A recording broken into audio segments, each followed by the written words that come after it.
ನಾನು ಇಂಟರ್ವ್ಯೂ ನೋಡ್ಕೊಂಡು ನಮ್ಮಪ್ಪ ಅಳ್ತಾವ್ರೆ. ಅಳೋದೇನಿಲ್ಲ, ಅದು ಕಣ್ಣೀರು ಬರ್ತದೆ ಅವಾಗ.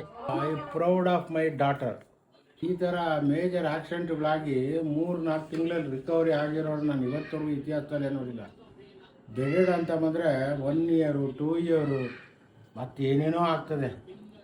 ಬೈ ಗ್ರೇಸ್ ಆಫ್ ಗಾಡ್, ಯಾರು ನಂಬಿದ್ರೋ ಯಾರು ಬಿಟ್ಟರೋ, ಬಟ್ 3 ಮಂತ್ಸ್ ಒಳಗಡೆ ಈ ಲೆವೆಲ್ಗೆ ರಿಕವರಿ ಆಗಿರೋದು ತುಂಬ ಖುಷಿ ಆಗುತ್ತೆ ನನಗೆ. ಅವಳು ಸೆಲ್ಫ್ ಕಾನ್ಫಿಡೆನ್ಸ್ ಅನ್ನೋದು ಒಂದು ಇದೆಯಲ್ಲ, ನಾನು ಬೇಗ ರಿಕವರಿ ಆಗಬೇಕು, ನನ್ನ ಅಚೀವ್ಮೆಂಟ್ ಮಾಡಬೇಕು, ನನ್ನ ಡ್ರೀಮ್ನ ಫುಲ್ಫಿಲ್ ಮಾಡಬೇಕು ಅನ್ನೋದಿದೆಯಲ್ಲ, it is very great. As a father ಆಗಿ ಹೇಳೋದು ಅಷ್ಟೇ ನನ್ನ ವಿಚಾರ. ರಿಕವರಿ ಟೈಮ್ಗೆ ಬ್ಯಾಕ್ ಬೋನ್ ಆಗಿ ಸುಮಾರು ಜನ ನಿಂತಿದ್ದರು. ಓಕೆ, ಎಲ್ಲರಿಗೂ ನಾನು ತುಂಬ ಥ್ಯಾಂಕ್ಸ್ ಹೇಳ್ತೀನಿ. ಬಿಫೋರ್ ಎಲ್ಲರೂ ಬೇಗ ಹುಷಾರಾಗಿ ಅಂತ ಹೇಳಿದರು ಅವ್ರ ಫಾಲೋಯರ್ಸ್ ಎಲ್ಲ, ಅವ್ರಿಗೂ ತುಂಬ ಥ್ಯಾಂಕ್ಸ್. ಹೃದಯಪೂರ್ವಕವಾದ ವಂದನೆಗಳು.